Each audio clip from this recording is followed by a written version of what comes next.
Bienvenidos y bienvenidas al Informativo. Este es el espacio de divulgación científica de la Academia Etzain. Hola a todos. Y hoy vamos a meternos de lleno en un tema fascinante, la investigación sobre plantas medicinales, concretamente las de la Amazonía. Y su potencial, claro. Efectivamente. Porque hay un estudio bastante nuevo de este mismo año 2024 que ha revisado, fíjate, 20 años de ciencia sobre esto, del 2002 al 2022. 20 años. Y el objetivo es entender, bueno, quién investiga, sobre qué, cómo colaboran y sobre todo, esto me interesa, qué tan cerca están esos descubrimientos de ser tratamientos reales, ¿no? Exacto. Ver todo el ecosistema de conocimiento. Una exploración a fondo. Vale, vamos a desgranar esto. Pues primero pongamos un poco de contexto. Hay un interés mundial cada vez mayor por los productos naturales para la salud. La OMS ya lo decía en 2013, que hacía falta regular mejor todo esto. Claro. Y en Brasil, que es un actor clave por su biodiversidad amazónica, esto llevó a una política específica en 2006, la PNPMF.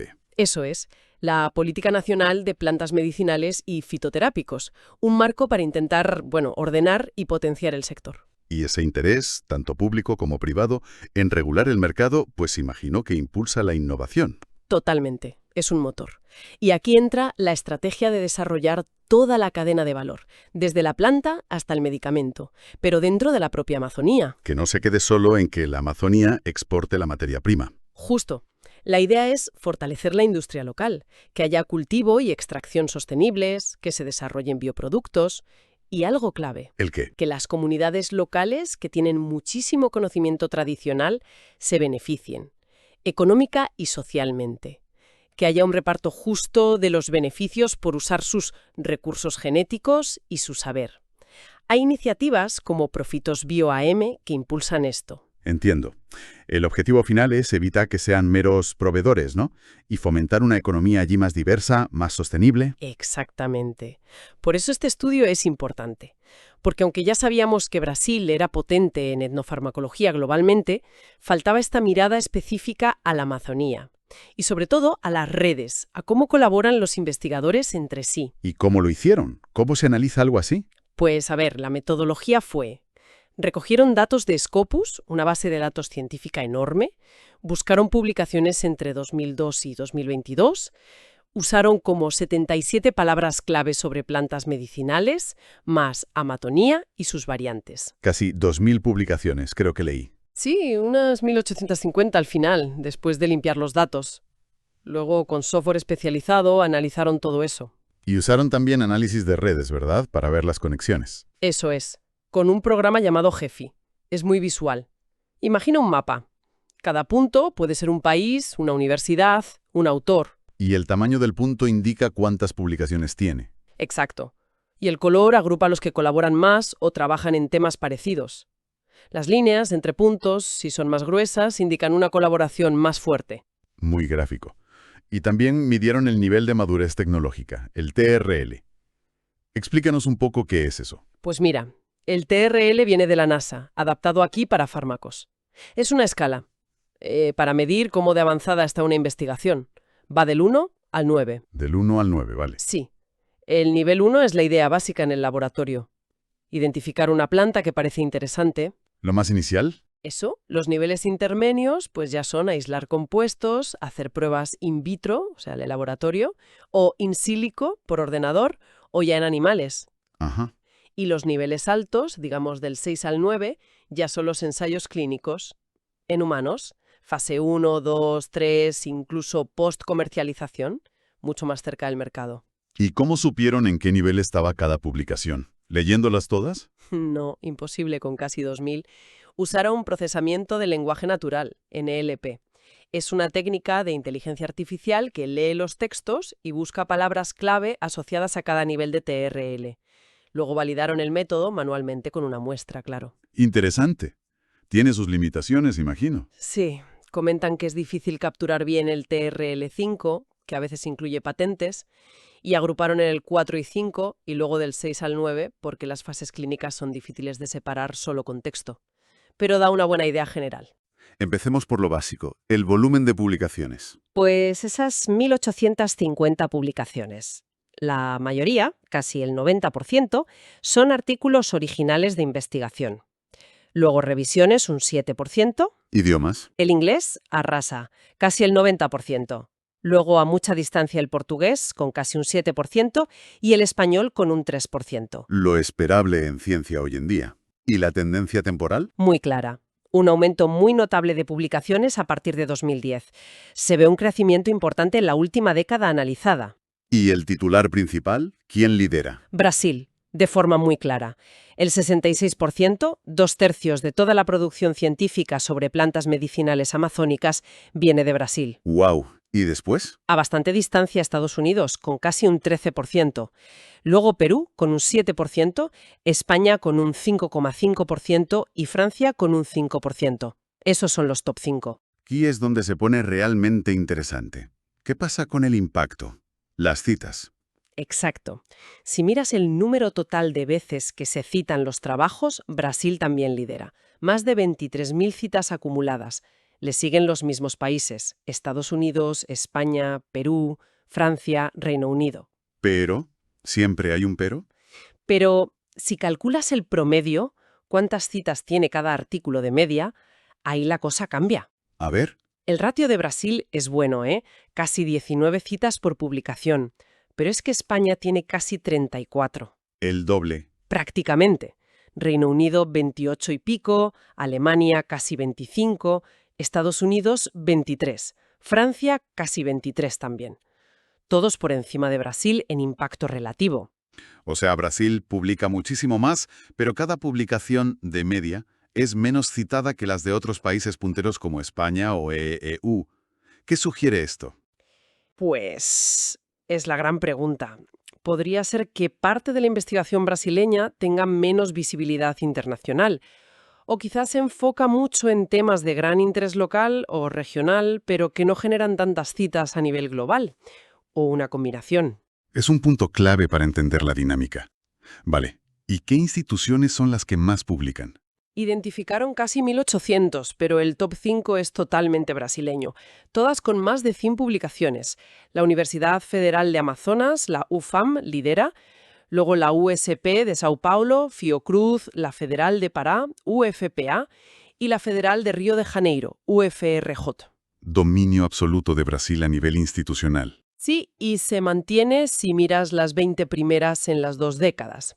Lo que sí es curioso es que algunas instituciones internacionales fuertes, como la Autónoma de Barcelona, el IRD francés, la Cayetano Heredia de Perú o la Universidad de Toulouse, aparecían en ese top 20 en la primera década, 2002-12, pero no tanto en la segunda, 2013-22.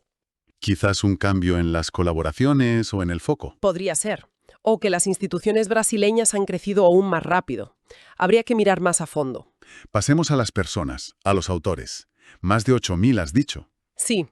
Y entre los 20 más productivos, pues la mayoría son brasileños, como era de esperar. Pero hay excepciones interesantes. Autores de Cuba, como L. Monzote, de Francia, como M. Sauvain o D. Estienne, de España, B. Reyes García, de Estados Unidos, W. Setzer. O sea, hay nodos internacionales importantes. Y un dato que a mí me parece muy relevante y que mencionan en el estudio. ¿Cuál? Que 7 de esos 20 autores más prolíficos están afiliados a instituciones de la propia región amazónica. Sí, eso es fundamental. Demuestra que, a pesar de las asimetrías históricas en recursos entre el norte amazónico y el sur de Brasil, la propia Amazonía está generando ciencia de alto nivel en este campo.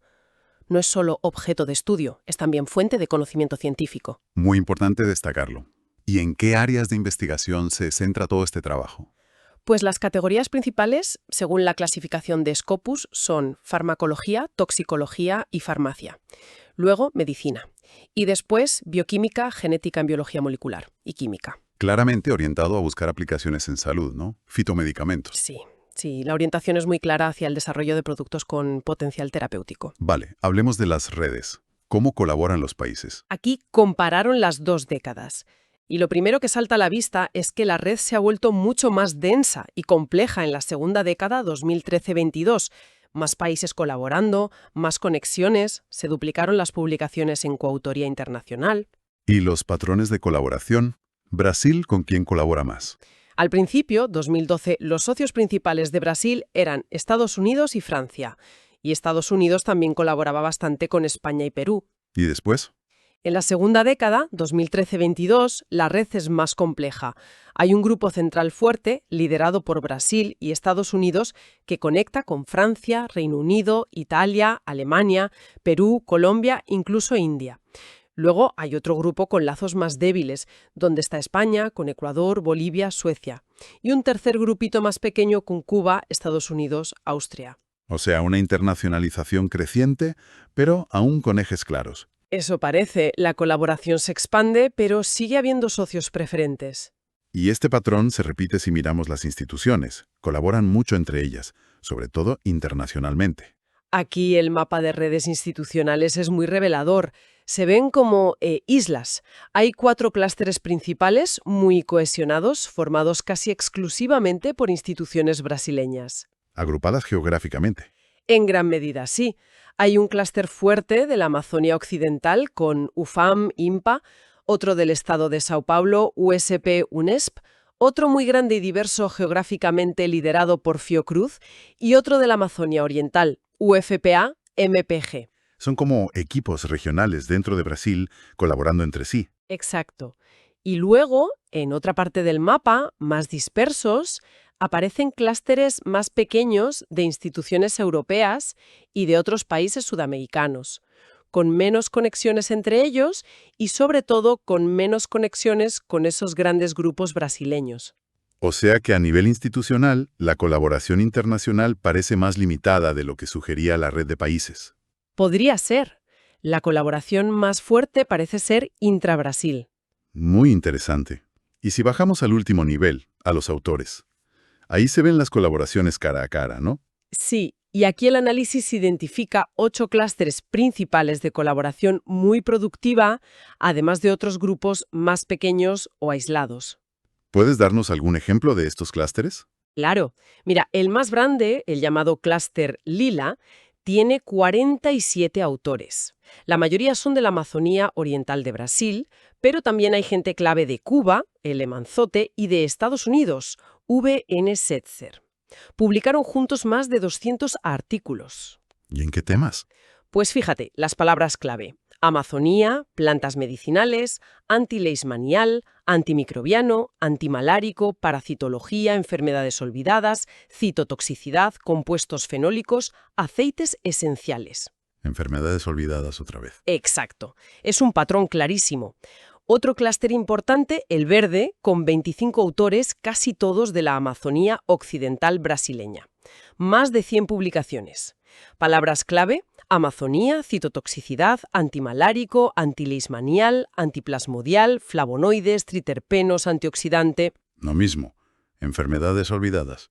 Búsqueda de compuestos. Sí, se enfocan mucho en extraer productos naturales y probarlos contra estas enfermedades. Y luego hay clústeres con fuerte presencia internacional, como el azul. 24 autores, sobre todo de instituciones francesas, Sauvan, Stien, y peruanas, Castillo. ¿Y ellos? También muy centrados en leishmania, pero además hacen muchos estudios etnográficos, etnofarmacología, etnobotánica, documentando el uso tradicional en Perú, Bolivia, Guayana Francesa. Es un grupo muy cohesionado internamente, aunque algo aislado del resto. Entonces, si miramos a los autores y cómo colaboran, la gran conclusión es este foco intenso, casi obsesivo, en las enfermedades tropicales olvidadas. Leishmaniasis, Chagas, malaria. Sin duda. Es el hilo conductor principal de la investigación activa en este campo, al menos la que se refleja en estas redes de colaboración. Y los temas han cambiado mucho en estos 20 años, aparte de este foco persistente. El análisis de palabras clave a lo largo del tiempo sugiere una evolución. Al principio, quizá los temas eran un poco más generales. Había grupos como humanos, estudios no humanos, extractos de plantas. ¿Y en la segunda década? Pues parece que la cosa se sofistica. Por ejemplo, los estudios no humanos, en animales, etc., se asocian más con estudio controlado y con química. El grupo de humanos sigue parecido, pero aparecen grupos más específicos como el de leishmania o un grupo azul que parece indicar nuevas líneas relacionadas con cribado de fármacos. Podría indicar una mayor madurez, ¿no? Más rigor preclínico, más química. Eso sugiere una evolución hacia estudios más detallados y metodológicamente más robustos, quizá. Hablemos ahora de esa madurez tecnológica, el TRL. Nos dijiste que era la escala del 1 al 9. ¿Cómo se distribuyen las publicaciones amazónicas ahí? Pues los resultados son bastante llamativos. Muy poca investigación en el nivel más básico, el TRL1, identificar plantas interesantes. Solo un 1%. Sorprendente. Uno pensaría que se empieza por ahí. Parece que la investigación publicada ya parte de un conocimiento previo, quizás tradicional, o de estudios anteriores. Donde sí hay una concentración enorme es en el TRL2. ¿Cuál era ese? Aislar y caracterizar las sustancias activas de las plantas. Ahí está el 45% de las publicaciones. Es el cuello de botella o el foco principal. Casi la mitad. Sí. Luego baja mucho en TRL-Ts, pruebas in vitro o in silico, solo un 4%, pero después vuelve a subir bastante. Un 25% está en TRL-4-5. Que eran pruebas en animales, formulación, patentes. Exacto. Y otro 24% está en los niveles más altos, TRL-6-9, que agrupa los ensayos clínicos en humanos, pero también, ojo, los estudios que documentan el uso tradicional seguro y eficaz en poblaciones. Entendido. O sea, un panorama curioso.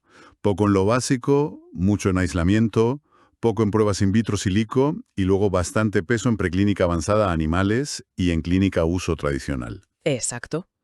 Una distribución un poco en forma de U invertida, si quitas el TRL1. ¿Y varía esto por país? Dijiste antes que había diferencias en el impacto. Sí, y aquí está otro hallazgo clave del estudio.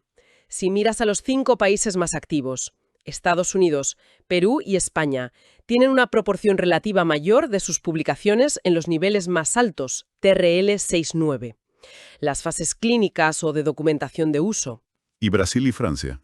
Pues Brasil y Francia concentran una parte mayor de su producción en las fases más tempranas e intermedias, sobre todo TRL2, aislamiento, y TRL4-5, preclínica avanzada en animales, formulación. Eso es muy significativo. Plantea una pregunta estratégica importante, ¿no? Las cosas. Diferentes estrategias y diferentes sistemas de I+D o conexión con la industria. Exacto. Es la gran pregunta que dejan estos datos sobre la mesa. Entremos ya en la discusión final, conectando los puntos. Hemos visto, Brasil líder en volumen, pero con menor impacto relativo por publicación. Sí. Y además parece concentrar más esfuerzo en etapas temprano o intermedias del desarrollo, TRL2, 4, 5, mientras que Estados Unidos, Perú o España muestran más actividad relativa en las fases clínicas TRL6, 9. Correcto. Y esto, como decías, matiza un poco esa idea de liderazgo brasileño. Es un liderazgo en producción bruta, pero con esos matices en impacto y en fase de desarrollo. ¿Y lo de las redes de colaboración? Pues también apoya esta idea. Aunque a nivel de países la colaboración internacional ha crecido, cuando miras las instituciones y los autores, las redes más fuertes parecen ser nacionales, dentro de Brasil, o regionales. La colaboración internacional, aunque existe, podría ser menos profunda o sistemática. Incluso entre países vecinos de la Amazonía, la conexión parece limitada. Hay un potencial ahí de colaboración regional e internacional que quizá no se está explotando del todo. Podría ser. Otro tema central, el foco en enfermedades olvidadas. ¿Es solo un problema local o regional sin interés fuera? Pues parece que no necesariamente. Hay otros estudios que indican que la investigación en parasitología, malaria, leishmaniasis, Chagas, sí que se traduce en patentes y despierta interés industrial a nivel global. ¿De verdad? Sí. Y de hecho, señalan a Brasil, junto con Estados Unidos y Reino Unido, como países importantes en esa transferencia de conocimiento a la industria en este campo específico. Y además está el factor del cambio climático. Exacto. Todos los informes, como los del IPCC, alertan de que las enfermedades tropicales podrían expandir su rango geográfico hacia latitudes más altas. Con lo cual dejarían de ser solo tropicales. Podrían convertirse en un problema de salud global más amplio, y eso lógicamente aumentaría el interés y la inversión en buscar soluciones, y ahí las plantas amazónicas y la investigación que se está haciendo son una baza importante. Pero, paradójicamente, mencionan en el estudio que podría haber un problema de financiación interna en Brasil para estas mismas enfermedades. Sí, citan un estudio de Ombello y colaboradores que sugiere que, a pesar de que estas enfermedades tienen una carga importante en Brasil, la financiación pública específica del Ministerio de Salud para investigarlas podría no ser suficiente o haberse estancado en los últimos años. Una brecha ahí. Vaya. Se configura entonces un escenario lleno de contrastes, ¿no? Por un lado, una oportunidad enorme para Brasil y la región amazónica. Sí, tienen la biodiversidad, tienen el conocimiento tradicional asociado, la sociobiodiversidad, tienen redes científicas activas. Es un potencial enorme para innovar en fitomedicamentos, especialmente para estas enfermedades olvidadas que podrían volverse más globales. Pero por otro lado, para que esa oportunidad se haga realidad parece que hay desafíos. Necesitan fortalecer la conexión entre la ciencia básica o preclínica y la industria farmacéutica.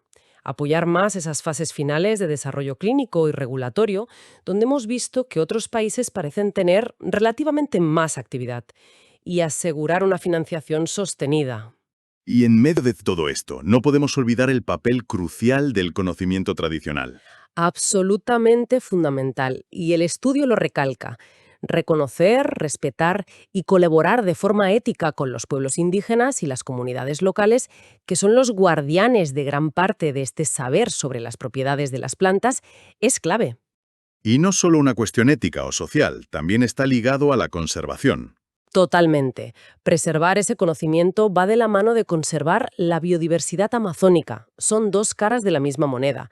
Y ambas cosas son cruciales para cumplir objetivos globales como los ODS o el Acuerdo de París. ¿Cómo traducir ese conocimiento tradicional a un lenguaje que la ciencia y las agencias reguladoras puedan usar? Ese es el punto. Traducirlo a publicaciones científicas que demuestren seguridad y eficacia. Eso es lo que permite que se incorpore a farmacopeas oficiales, por ejemplo, como productos herbales tradicionales, y que pueda usarse en programas de salud pública, como las farmacias vivas que existen en el sistema público de Brasil. Es conectar mundos. Muy bien. Pues para ir cerrando, hagamos una síntesis final. ¿Cuáles serían las ideas clave que nos llevamos de este análisis tan detallado? Pues yo diría 4 puntos principales. Primero, Brasil es el gran protagonista, el motor de la producción científica sobre plantas medicinales amazónicas en volumen. No hay duda. 1. Segundo, hay un enfoque temático muy marcado en la búsqueda de soluciones para enfermedades tropicales olvidadas. Es transversal a casi todas las redes de colaboración. 2. Tercero, la investigación cubre todo el espectro de madurez tecnológica, pero con una distribución particular.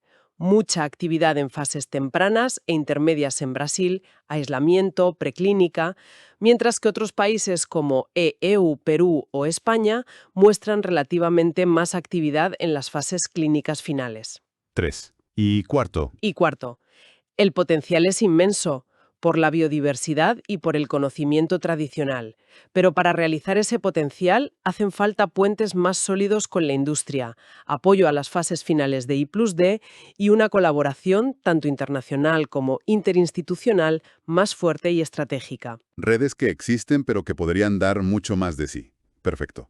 Pues como hacemos siempre, vamos a terminar con una reflexión, una pregunta para que nuestros oyentes sigan pensando. Pues mira, pensando en todo esto, en esa biodiversidad increíble de la Amazonía, mucho aún por descubrir para la ciencia, en ese conocimiento tradicional tan profundo que la acompaña y en la amenaza global de enfermedades, incluidas estas tropicales que pueden expandirse, la pregunta sería, ¿qué tipo de colaboración realmente innovadora necesitamos construir ahora? Una colaboración diferente. Sí, quizás una que integre de forma nueva y sobre todo equitativa a los científicos, a las comunidades locales y a la industria, para poder desarrollar soluciones de salud que sean sostenibles, que sean justas, basadas en estos recursos únicos, antes de que perdamos oportunidades irrepetibles o se extingan conocimientos valiosísimos para siempre. Una pregunta crucial, sin duda, para el futuro de la salud global y, por supuesto, para el futuro de la Amazonía. Muchísimas gracias por este análisis tan completo. Gracias a ti. Y gracias a todos por seguir el informativo EDSEM. Aquí termina nuestro análisis de hoy.